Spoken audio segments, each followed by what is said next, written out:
তখনই অত্যাচারী শাসক নিযুক্ত হবে। তারপরে আর একটা পয়েন্ট আল্লাহর নবী বলেছেন, যখন আমার উম্মতেরা নিষাদার দ্রব্য পান করবে তখনই এই বিপদটা নেমে আসবে। বর্তমান সময়ে আমরা নিষাদার দ্রব্য এমন ভাবে পান করি, কেউ বিড়ি, কেউ জর্দা, কেউ গোল, কেউ সিগারেট, কেউ আবার মদ, কেউ আবার তারি, কেউ আবার গাঁজা, এই ধরনের অসংখ্য আজকে নিষাদার দ্রব্য রয়েছে। এই নিষাদার দ্রব্য আজ বর্তমান সময়ে চলছে, এই নিষাদার দ্রব্য আমরা পান করছি। সম্মানিত উপস্থিতি, আল্লাহর নবী যে তিনটে পয়েন্টের কথা বলেছেন, এক নম্বর পয়েন্ট হলো যখন আমার উম্মতেরা গায়ক গায়িকা, নায়ক নায়িকা নিয়ে ব্যস্ত হয়ে পড়বে। দুই নম্বর হলো আমার উম্মতেরা যখন বাদ্যযন্ত্রের প্রতি আসক্ত হবে। তিন নম্বর হলো আমার উম্মতেরা যখন নিষাদার দ্রব্য পান করবে তখন আমার উম্মতদের উপরে তিনটা বিপদ নেমে আসবে। তার মধ্যে একটা বিপদের পয়েন্ট নিয়ে আলোচনা করছি, আমার উম্মতদের উপরে অত্যাচারী শাসক নিযুক্ত করা হবে। আজকে তামাম পৃথিবী জুড়ে দেখুন, মুসলিম উম্মাহকে দুনিয়ার বুক থেকে বিদায় করে দেওয়ার জন্য আজকে গোটা পৃথিবীর অপশক্তি যারা রয়েছে তারা এক জায়গায় দাঁড় হয়ে এক জায়গায় বসে তারা সংবিধান তৈরি করে মুসলমানদেরকে মারতে হবে, এ ব্যাপারে তারা সকলে এক হয়ে গেছে। এই এক হওয়ার পিছনে দোষটা তাদের নয়, দোষটা মূলত আমাদের। আমরা যদি এই অন্যায়গুলি না করি, কোশ্চিনকালে কোনো মামুর পিটার ক্ষমতা নেই যে মুসলমানদের দিকে চোখ গরম করে তাকাবে, একটা আঙুল তুলে কথা বলবে। আরে মসজিদ মাদ্রাসা দখল করা তো অনেক দূরের কথা, মুসলমানদের দিকে চোখ গরম করে তাকানোর আগে 7-5 বার ভেবে দেখবে আমি কার দিকে তাকাচ্ছি। আঙুল তোলা তো দূরের কথা, আঙুল তোলার উপরে, আঙুল তোলার পূর্বে তার প্যান্ট তল দিয়ে ভিজে যাবে, প্রস্রাব করতে বাধ্য হবে। সেই রকম একটা জাতির নাম হলো মুসলমান জাতি। তো সেই মুসলমান জাতি আজকে নিষাদার দ্রব্য পান করতে শুরু করেছে। সেই সেই জাতি আজকে গায়ক গায়িকা, নায়ক নায়িকা নিয়ে ব্যস্ত হয়েছে। সেই জাতি আজকে বাদ্যযন্ত্রের প্রতি আসক্ত হয়েছে। তবে এই বাদ্যযন্ত্র আমাদের প্রয়োজন, এ কথা সত্য, কিন্তু এই বাদ্যযন্ত্রের প্রতি আমাদের যেগুলা প্রয়োজন সেগুলি আমরা প্রয়োজনে না লাগিয়ে আমরা যেগুলি সমাজ ধ্বংস হবে, আমরা যেগুলাই ধ্বংস হব, সেইগুলি বর্তমান সময়ে আমরা নিয়ে ব্যস্ত হয়ে রয়েছি। তাহলে দোষটা নরেন্দ্র মোদী, অমিত শাহ না আমাদের কোনটা? এবার আপনারা বলবেন যে মৌলভী সাহেব আমরা তো যাই হোক কোরআন হাদিস কিছু মেনে চলি, তাহলে ওই দূরের বাচ্চাগুলা তো কিছুই মানে না, তাহলে বিষয়টা কেমন? এবার আপনাকে বলছি, এবার কথাটা ভালো করে শুনে নেন। আল্লাহর নবী বলছেন দুনিয়াটা হলো মুমিন মুসলমানের জন্য, দুনিয়াটা হলো জেলখানা। তো এখানে যদি কেউ জেলে গিয়ে থাকেন, জেলে ব্যক্তিগত কোনো স্বাধীনতা কাজ করে, জেলে যাওয়ার পরে ব্যক্তিগত ইচ্ছায় কোনো কিছু করতে পারে না। জেলের যেটা নিয়ম, সেই নিয়ম আপনাকে মেনে চলতে বাধ্য।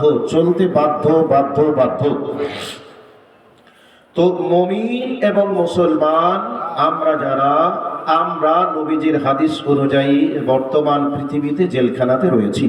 আর বেঈমানদের জন্য নবীজি বলছেন দুনিয়াটা হলো জান্নাত। জান্নাতে আমরা যেদিন চলে যাব সেই দিন জান্নাতে আল্লাহ পাক আমাদেরকে বলবেন তোমাদের মনে যা ইচ্ছা তোমরা তাই করো, যা মনে চাইবে তোমরা তাই খাও, যেখানে মন তোমরা সেখানে যাও। এ কথা আল্লাহ পাক আমাদেরকে বলবেন জান্নাতের ভিতরে। এখন চলে আসুন, নবীজি বলছেন দুনিয়াটা আমাদের জন্য জেলখানা। তো জেলখানায় যে ব্যক্তিগত কোনো স্বাধীনতা কাজ করে না, ব্যক্তিগত কোনো ইচ্ছায় চলতে পারা যায় না। তো আমরা যারা মুসলমান আল্লাহ এবং আল্লাহ রসুলের ইচ্ছাতে চলি না আমরা আমাদের নিজেদের ইচ্ছাতে নিজেরা চলি? আওয়াজ দেন। আমরা নিজেরা নিজেদের ইচ্ছাতে চলি কি চলি না? চলি। এবার বলবেন মৌলভী সাহেব এত কিছু কি মানা যায়? মানা যায় না মানে আপনি মানছেন যাকে ভোট দিয়ে প্রধানমন্ত্রী, এমএলএ, এমপি, মুখ্যমন্ত্রী তৈরি করেছেন, তাদের দেওয়া আইনকে আমরা অবনত মস্তকে মেনে নিতে বাধ্য। আমাদের যাদের ডকুমেন্টস ঠিক ছিল না, আমরা লাইন ধরে ডকুমেন্টস গুলাকে ঠিক করেছি কি করি নাই? করেছি। এরপরে এসআইআর চলছে, আমরা কেউ কি বলেছি এসআইআর এর ফর্ম আমরা ফিলআপ করব না, এরকম বলে আমরা কেউ ফিলআপ না করে দাঁড়িয়ে আছি? আশা করি দাঁড়িয়ে নেই। মানে সরকারের নীতিমালাকে আমরা পুঙ্খানুপুঙ্খ রূপে মেনে নেওয়ার চেষ্টা করেছি, কিন্তু আল্লাহ এবং আল্লাহ রসুলের আইন আইন এবং নিয়মকে যখন মানার কথা বলা হয় তখন বলে এত কিছুকে মেনে নেওয়া যায়, এই ধরনের কথা বর্তমান সময়ের মানুষ বলে। এবার বেঈমানদের দেখা দেখে আমরা যদি চলতে চাই তাহলে তাদের মাঝে আর আমাদের মাঝে পার্থক্য থাকলো কি করে? তারা তো দুনিয়ায় জান্নাতে আছে, তাদের মনে যা চাইবে তাই করবে, যা মন তাই খাবে। এই জন্য তো গরুর দুধ না খেয়ে গরুর মুখ খাই, এই জন্য তো গরুর মাংস না খেয়ে গরুর গোবর খাই। তাদের মনে যা আসবে তাই তারা করবে, তাদের তো কোনো বিধি নিষেধ নেই। তো তাদের দেখা দেখে আমরা যদি সেভাবে কাজ করতে যাই তাহলে তাদের মাঝে আর আমাদের মাঝে পার্থক্য থাকলো কি করে? সেই জন্য আপনাকে বলতে চাই যে আমরা বর্তমান সময়ে জেলখানার মধ্যে রয়েছি, আমরা ইচ্ছা মতো চলতে পারি না, চলতে পারবো না। যদি কোনো জেলখানার ভিতরে কোনো আসামি ইচ্ছা মতো চলতে চাই তাহলে জেলারের যে দায়িত্বেই থাকবে সেই জেলখানার ভিতরে তার পিটানির ব্যবস্থা হবে কি হবে না? একটু কথা বলুন, হবে কি হবে না? তো বর্তমান পৃথিবীতে আমরা যদি আমাদের ইচ্ছা মতো চলতে চাই, অত্যাচারী শাসক দিয়ে পিটানির ব্যবস্থা আল্লাহ রাব্বুল আলামিন করবেন। এ কথা আল্লাহ বলেছেন, এ কথা নবী মুহাম্মদুর রাসূলুল্লাহ সাল্লাল্লাহু আলাইহি ওয়াসাল্লাম বলেছেন। এবার আমি আপনাদের কাছে বক্তব্য যদিও কোরআন হাদিস থেকে, এরপরে আমি বক্তব্যের একটা ভূমিকাতে ছিলাম, এবার আমি কোরআনের আয়াতের দিকে আর একটু প্রবেশ করার চেষ্টা করছি। তাহলে আজকে আমরা অপমানিত, লাঞ্ছিত, নির্যাতিত, নিষ্পেষিত, এর পিছনে কারণ কি কি আছে আমি আপনাদেরকে কয়েকটি কারণ বলে দিলাম। এবং এর পিছনে এই অপরাধ মানে অন্যায়ের পিছনে, জুলুম নির্যাতনের পিছনে দায়ী কারা? এই দায়ীটা আমরাই, কারণ দায়ীটা অন্য কেউ নয়, বরং দায়ীটা আমরাই। আমরা যদি অপরাধ না করি পৃথিবীর কোন শক্তির ক্ষমতা নাই যে মুসলমানদের দিকে চোখ গরম করে তাকিয়ে কথা বলতে পারে। সম্মানিত উপস্থিতি, এখান থেকে একটা জায়গাকে নিয়ে আসার চেষ্টা করেছি, এবার চলে যাই। আল্লাহ রাব্বুল আলামিন বলেন, ইন্নাল্লাহা লা ইউগাইয়িরু মা বিকাওমিন হাত্তা ইউগাইয়িরু মা বিআনফুসিহিম। আল্লাহ রাব্বুল আলামিন বলেন, হে পৃথিবীর মানুষেরা তোমরা ভালো করে শুনে নাও, ইন্নাল্লাহা লা ইউগাইয়িরু মা বিকাওমিন হাত্তা ইউগাইয়িরু মা বিআনফুসিহিম। আল্লাহ রাব্বুল আলামিন বলেন, আমি কোনো ব্যক্তিকে, কোনো গোষ্ঠীকে, কোনো জাতিকে পরিবর্তন করি না যতক্ষণ তারা তাদের পরিবর্তন না করে। আমরা মুসলমান নেতৃত্ব দেওয়ার জাত, গোটা পৃথিবীকে আমরা অর্ধেক পৃথিবীকে শাসন করেছিলাম। আমরা মুসলমান তো নেতৃত্ব দেওয়ার জাত, তবে আমাদের হাত থেকে নেতৃত্ব কেন চলে গেল? এটার নাম ভারতবর্ষ। এই ভারতবর্ষে আমরা মুসলমানরা একটানা 800 বছর রাজত্ব করেছিলাম, তবে আমাদের কাছ থেকে রাজত্ব কি করে চলে গেল? এবার আপনি কোরআন থেকে কথাটা শুনে নেওয়ার চেষ্টা করুন।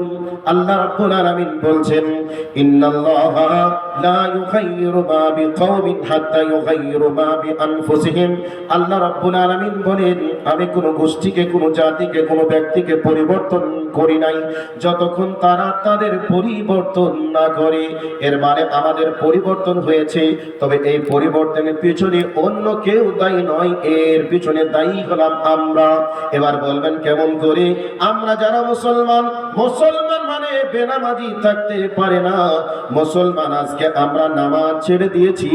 মুসলমান মানে মিথ্যা কথা বলতে পারে না। মুসলমান আজকে মিথ্যার সঙ্গে আপোষ করেছে। মুসলমান কোনদিন হারাম খেতে পারে না। মুসলমান হালাল ছেড়ে দিয়ে হারামি মুখ লাগিয়েছে। মুসলমান কোনদিন অন্যের সম্পদকে জোর করে দখল করতে পারে না। মুসলমান আজকে অন্যের সম্পদকে গায়ের জোরে জোর করে দখল করার চেষ্টা করে। মুসলমান মানে সত্যবাদিতা ছিল, সত্য কথা বলতো, মিথ্যা কথা বলতো না। আজকে মুসলমান সত্য ছেড়ে দিয়ে আজকে মিথ্যা বলা শুরু করে দিয়েছে। এর মানে আমরা আমাদের পরিবর্তন করেছি বলেই আমাদের পরিবর্তন হয়েছে। যদি আমরা আমাদের পরিবর্তন না করতাম কোনো দিন আমাদের পরিবর্তন আসতো না। কোরআনের একটা আয়াত দিলাম, এবার এই আয়াতের লাস্টে অংশে চলে যাই। আল্লাহ রাব্বুল আলামিন বলেন, হে পৃথিবীর মানুষ তোমরা শুনে নাও, তার আগে উদাহরণটা দেই, উদাহরণটা ভালো করে শুনে নিন। আমরা যখন মোবাইল ক্রয় করি, এই মোবাইলটা ক্রয় করার সময় এর ভিতরে কোনো কিছু ডাউনলোড করা ছিল না। আমাদের যার যেমন প্রয়োজন হয় আমরা সেগুলিকে মোবাইলের ভিতরে ডাউনলোড করার চেষ্টা করি কি করি না? তবে ডাউনলোড করতে একটা সময় লাগে, কিন্তু এগুলিকে যদি মনে করি মোবাইল থেকে আউট করব, ডিলিট করব, একে মানে লোড করার সমান কি সময় লাগবে না? অল্প সময় লাগবে। এবং কোনো কম্পিউটারের দোকানে গিয়ে যদি বলি ভাই আমার মোবাইলটাকে সফটওয়্যার মেরে দিয়ে আমার মোবাইলের ভিতরে যা যা আছে সব ডিলিট করে দেন, তাহলে দেখবেন 5 সেকেন্ডের মধ্যে আমার মোবাইলের ভিতরে যত জিবি যাই কিছু লোড থাকুক না কেন সব ডিলিট হয়ে গিয়ে আমার মোবাইল পূর্বের মতো ক্লিন হবে কি হবে না? 100% হবে। আল্লাহ রাব্বুল আলামিন বলেন, হে পৃথিবীর মানুষ তোমরা শোনো, তোমাদের পরিবর্তন তোমরা করেছো, এই জন্য আমি আল্লাহ তোমাদের পরিবর্তন করে দিয়েছি। এই অবস্থার কথাটা ভালো করে বোঝা লাগবে। আমরা মুসলমান মানে আমরা মসজিদে আশ্রয় নিতাম, মসজিদে যাওয়া আসা করতাম। আমরা মুসলমান মানে আমরা কোরআন এবং হাদিসের সঙ্গে আমরা সম্পর্ক রাখতাম। আমরা মুসলমান মানে আলেম ওলামাদের সঙ্গে সম্পর্ক রাখতাম। বর্তমান সময়ে আমরা মুসলমান মসজিদ ছেড়ে দিয়ে ক্লাবে আশ্রয় নিয়েছি। আমরা মুসলমান আলেম ওলামাদের সঙ্গে সম্পর্ক ছেড়ে দিয়ে রাজনৈতিক দলের নেতাদের সঙ্গে সম্পর্ক বাড়িয়েছি। আমরা মুসলমান মানে আমরা পরের উপকার করা ছেড়ে দিয়ে আমরা নিজের পরের উপকার করা ছেড়ে দিয়ে পরের ক্ষতি করা পরের ক্ষতি করা শুরু করে দিয়েছি। এই দিকে লক্ষ্য রেখে আমি কথাটা বলছি, ভালো করে শুনে নিন। আল্লাহ রাব্বুল আলামিন বলেন, কোন জাতি যখন ভুল পথে চলে, অন্যায় পথে চলে, এই অবস্থায় তাদেরকে আমি আল্লাহ রাগান্বিত হয়ে তাদের যদি ক্ষতি সাধন কামনা করি, তোদের ক্ষতি করব এই ইচ্ছা যদি আমি করে থাকি, পৃথিবীর কোনো শক্তি নেই সেই ক্ষতির হাত থেকে বাঁচাতে পারবে। এরকম ক্ষমতা পৃথিবীর কার নেই যে মুসলমান বা কোনো জাতির কাছ থেকে সেই